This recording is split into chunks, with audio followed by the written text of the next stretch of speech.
Gather round, friends, new and old, and welcome to the Roast and Toast podcast. We are your hosts, David, Jenny, and Philip. You know, guys, it's hard being an adult. That's where I'm going to start off this week. Oh, all right. Go on. I went to the store. When did you start being an adult, Philip? It's recently, actually this afternoon, as a matter of fact, when I went to the store. And when did it become so hard to find the healthy option? Like, look, so where my conundrum is exhibited in was I went to the store and I wanted to buy English muffins because as everybody who listened to the podcast know, I am an avid daily eater of eggs and toast. In order to lower my caloric intake, I've been going to English muffins instead of just bread. It's a whole thing. But now, in trying to get to the healthiest option, I know like buttermilk, I know cinnamon raisin, I know extra crunchy. Like those aren't the healthy options. I get it. Sourdough, whatever. But then when I looked to the healthy option, I had like a hard decision in the store. And I hated myself for having like a this or that option of whole wheat versus light multigrain.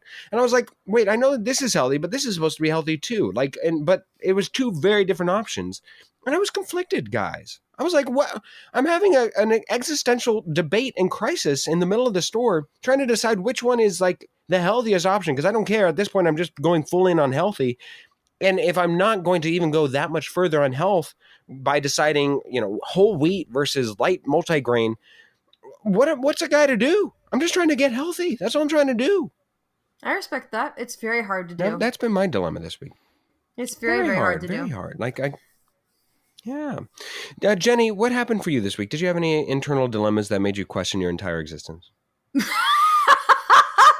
Well, what is my to-do list? No, I'm just kidding. I went to a wedding this week, actually. I got to see some friends from college get married. They've been together, I think, for about 4 or 5 years, and they had a beautiful ceremony. It was over at a manor out in the middle of nowhere in West Arizona.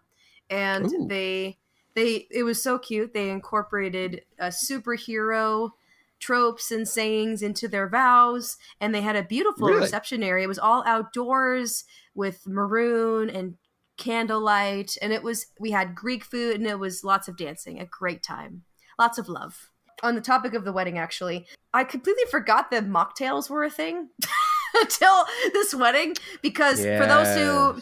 So to explain why I say that, I don't drink hard alcohol, and I'm currently sober for 30 days. So I went to this cart, and I was like, I guess I'll just get water. And my friend who was there, the bridesmaid, was like, you could just get a mocktail, right? And I was like, oh my gosh, you're right. Mocktails, they're a thing. I can drink mocktails. So I had like 3 or 4 mocktails, and they were all delicious and blackberry, and they were great. That's my rant. The person from across the room was judging you, saying, oh my God, did you see how much Jenny drank? She drank like 4 cocktails, like without asking you. And they're just like, God, I know it's an open bar, but calm down, Jenny. Oh, she handles her liquor well. What's new with you, David? Is this a conscious decision to from now on be sober, or is it like let me go off alcohol for a little bit? Oh, temporary. It's only for 30 days, just to just a reset. Okay, nice. Yeah. Mm-hmm. Yeah, I probably should do that. It's kind of hard though if I need to taste all the drinks that I make, which any good bartender does. Yeah. That does make it difficult. Wouldn't serve a margarita without tasting it first. Nothing really new. I mean, I'm still on the high of the World Cup, so hopefully, maybe might try to get tickets for the semifinal and drive down to Paris this weekend again. Ooh. We'll see. We'll be talking about it in a couple weeks' time, I'm sure, if that is the case. Ooh, stay tuned.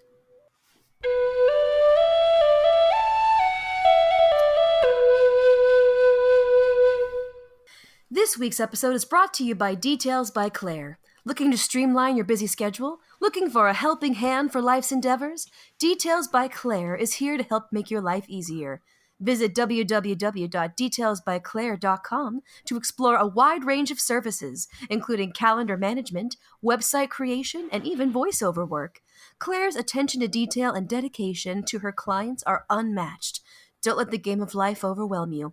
Visit www.detailsbyclaire.com today and discover the convenience and expertise of Details by Claire.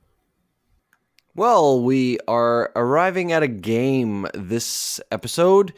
And as you may or may not have heard or seen, we're now splitting our episodes up. So we do one episode where we do a main topic, and then we do a game episode following that up. And we're going to release shorter episodes once a week, which I think will be more digestible, more enjoyable for everybody. So Philip has a game for us, I believe, right, Philip? I do, yes. Okay, well, before you give us your game, I warned you I had a stupid question to ask you. I think I already know the answer to this question. It's a really dumb question. What sauce goes best on a burger, in your opinion, Philip? Ooh, different question. Well, here's the thing, actually, is that I get you usually do without. Don't you? I do a dry burger. So that's gross. What? What? I do a dry burger with the only moisture coming from the freshly washed lettuce, the water droplets being. That's water. So a nice water sauce, purified. No, but so some H, some 2, and some O, and some just a little O. So I guess if I had to choose a sauce, I'd go like some cheese sauce. Because I mean, cheesy sauce. Yeah, because if not that, then I mean, obviously, I don't know if you thought that in any world or choice that mustard would be on this, but it certainly is not. So ketchup would. What be about the next mayonnaise? One. No, I'm not a mayonnaise person. Nope, not a mayo person. The mayonnaise is pretty neutral. It's inoffensive. It doesn't. I don't eat mayo. I don't do mayo. It tastes like nothing. Because you love eggs, though. I do love eggs. Maybe it's a good thing. Mayo is made pretty much just from eggs. And there's some other stuff in there that just is too funky for me. So I'm not a big sauce man. Usually when it comes to sauces, I'm not a saucy guy, if you know what I mean. Jenny, ask your question, and in the meantime, I'm going to look up the ingredients of mayonnaise. There's our title right there. I'm going to look up the ingredients to mayo. Ingredients to mayo, something like that. Anyway. Okay, Phil. If you had an unlimited supply of anything, what would it be? I'm supposing money's not the answer here. How about we take money out of the equation? Am I allowed? Let's pick a material item. It cannot be money. Okay, outside of like stuff like, I don't know, gas, money, things that are like probably more sensible.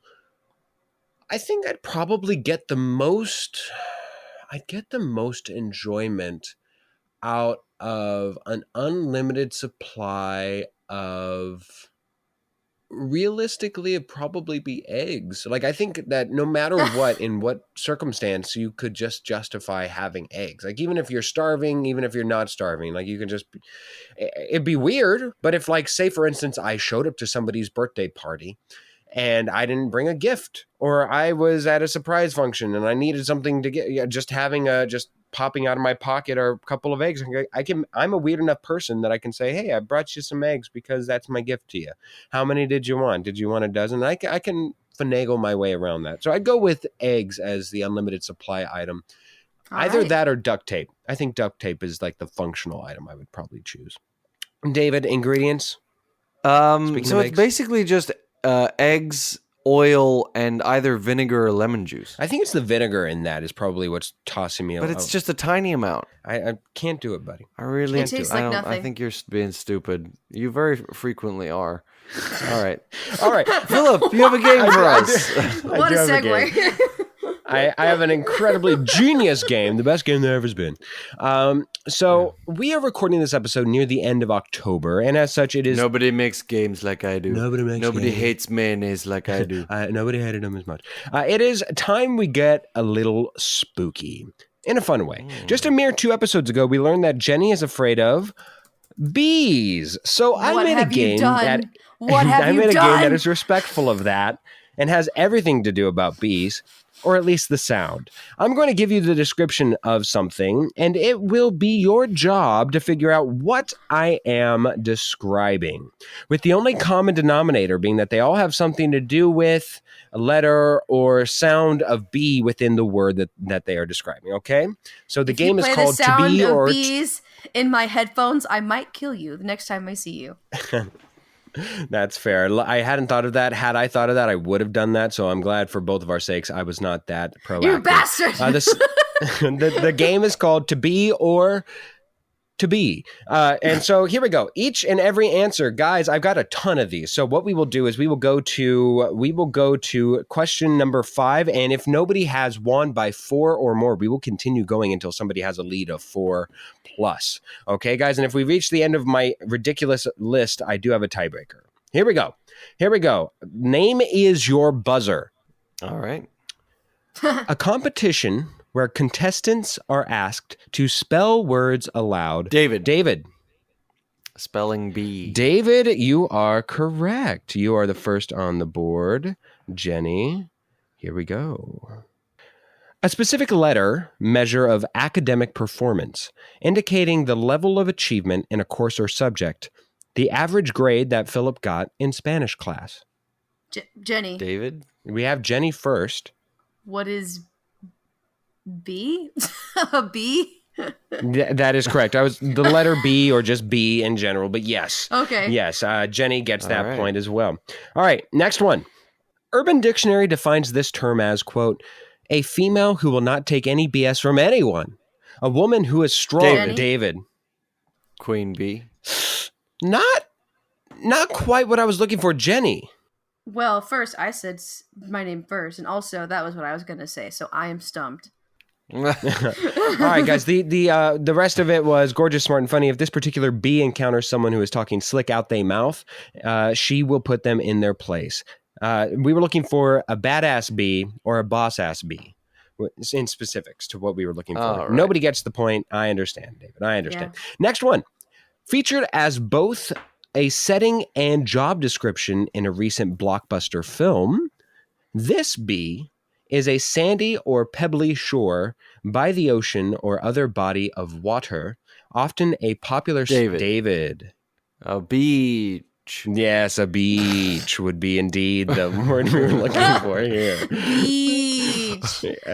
Beach. Ken says, what does he do? He beach. All right, next one. Many have considered this cinematic masterpiece to be Jerry Seinfeld's magnum opus, an animated pun fest. Jenny. I hope you like jazz, Phil, because this is the Bee Movie. The Bee Movie, indeed. 2-2. Very nice.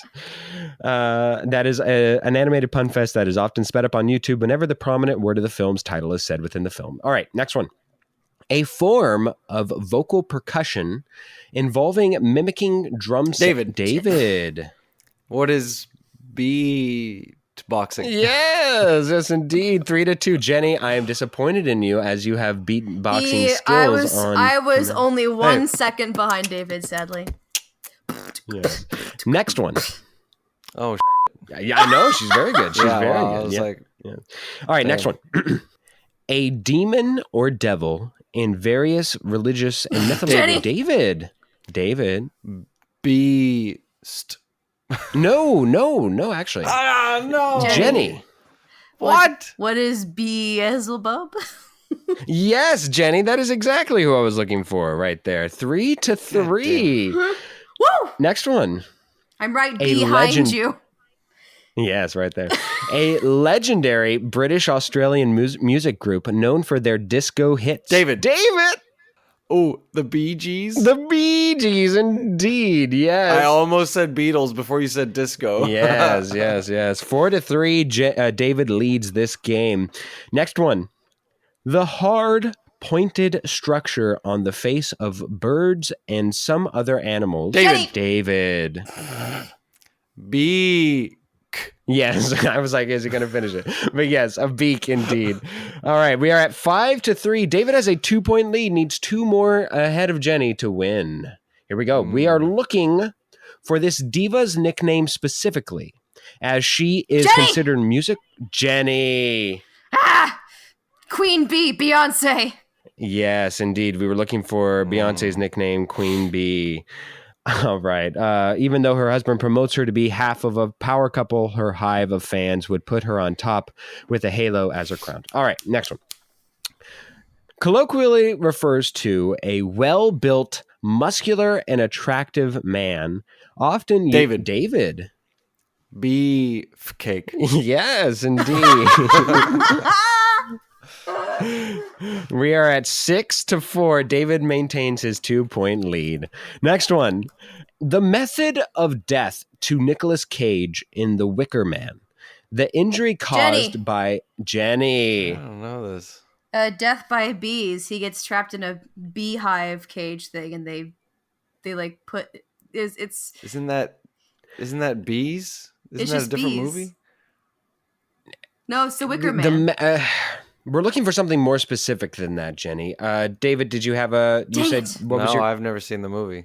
The what we were looking for was bee sting. We were looking for bee sting, the injury caused by the pierce of an insect, often resulting in localized pain and swelling. Yeah, he gets bee stung sting by a lot of bees. Not the bees! Not the bees! Not the bees! Ah! All right, next one. David's over it. I've never seen the movie. 10 out of 10. Do not recommend. A straight, direct route taken to reach a destination quick. David. Beeline. Yes. David is up 7-4. He's up by 3. Oh no, Jennie. All right, next one. The unfortunate result of doing the horizontal hula, the mattress mambo, the cheeky cha-cha 9 to 10 months earlier. The unfortunate result of doing the horizontal hula, the mattress mambo, the cheeky cha-cha. Jennie? 9 to 10. Jennie. A baby? Yes, Jennie! Oh, come on. The jungle fever, the mattress mambo, the Copacabana. Oh. David couldn't get over it. Just like, I know what he's talking about, but what he's like, I mean, it's obviously, oh, come on. I was like a bee birth? A bee earth? An insect known for its role in pollination and honey production, crucial for the... David. Jennie. Voice cracked. It's a bee. just a bee, yes, just a normal old bee. Yeah, honey bee. 8-5, David maintains his 3-point lead. Next one. The popular American restaurant chain known for its casual dining and diverse menu options. David, for the win, possibly. Arby's? Oh, so close. No. No, what? No. I guess, Jennie, the popular American restaurant chain known for its casual dining and diverse menu options. 3, 2, BJ's? 1. Oh. Clever. No. We were looking for Applebee's. Oh, come on. Come on. All right, next one. What Dr. Evil wanted attached to friggin' sharks on their heads in the David! Sharks with frigging laser beams. Yes, and with a final score of 10-5, David wins this game. 10-5. 10. That's a 5-point lead. Oh, there we go. Miscounted somewhere. Alas, I accept my loss to this game because I stay the very, very far away from bees. Thank you. David unfortunately won that game, but that's all right. That's all right. We will let it stand. Clever game. Do we enjoy the game? Yeah. Yes, I did enjoy it. Yes. Good. Sorry, I'm yawning. It's so late here. Oof. And with that win, David jumps to a sterling record of 11-5, while Jennie drops down to 6-11. I still got some catching up to do at 3-10. Ooh! Oh, that's slippity slaps. Slappeth. Slippy slap. All right, guys. I'll go first. Oh yeah, go ahead. So we are bringing our weekly recommendations from our weeks. Go ahead, David. Weekly recommendations from our weeks. That's exactly what I'm doing. Yes, I'm still recovering. I have the a game. song to recommend to you guys. to recommend to you guys. It's something that it's called Summer Nights, and it's by Summer Lovin'. Have me a blast. Not that at all, please, dear God. It's by Siamese.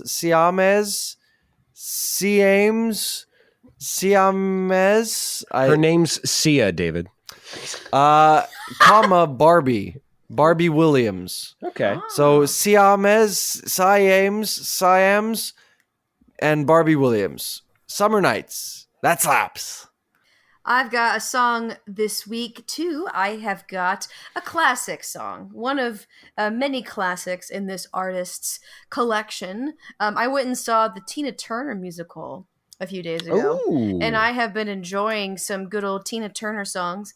I have been particularly fond of Let's Stay Together. It's just this groovy, smooth love song, and it just makes me feel good. Go listen to Let's Stay Together. That slaps.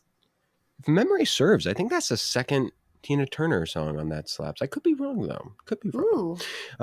Yes. All right. My That Slaps song additive this week will be Damage Gets Done by Hozier and Brandi Carlile.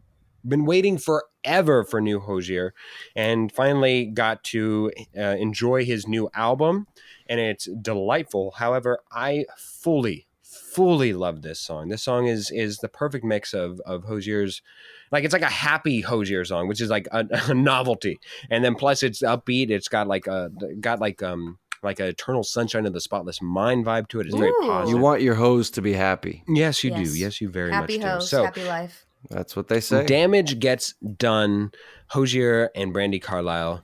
That slaps. As we bring an end to yet another episode of this glorious podcast, we do have some quick thank yous to get to. Yeah, thank you to Cass and Crossland and Jake Corlang for the music on the show. Thanks to Ryan Ardell and Josh Hans for a lot of the audio bits you hear throughout the show. Thank you, guys. Thanks to Rudy Chalk for all of your wonderful graphic work that you can see on all our social media. And thank you, the listener. Yes, you listening right now, for tuning in. Please, if you have not listened to any of our old episodes, go back and listen to all of them. They're all there. They're all available to you wherever you listen to your podcasts. Of course, you can always find clips of our favorite moments within the podcast on our Instagram and all of our socials, as well as TikTok, Spotify, and even the Twitter, or X, I think is what we have to call it now. So we are on Spotify, Apple Podcasts, Google Podcasts, everywhere you can find all of your favorite podcasts, except for Pandora. You know why? Because Pandora is like an awful person. You just don't want to be around them. Screw you, Pandora. Jeez. That felt extra personal. I know. I don't know. It's just Pandora. Go to hell. That went deep. Pandora, you, okay? Can't I don't want to be with you anyway. Your word is bear. Can you spell bear?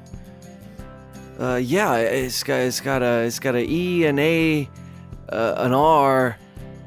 What's that word? That letter that comes at the beginning there?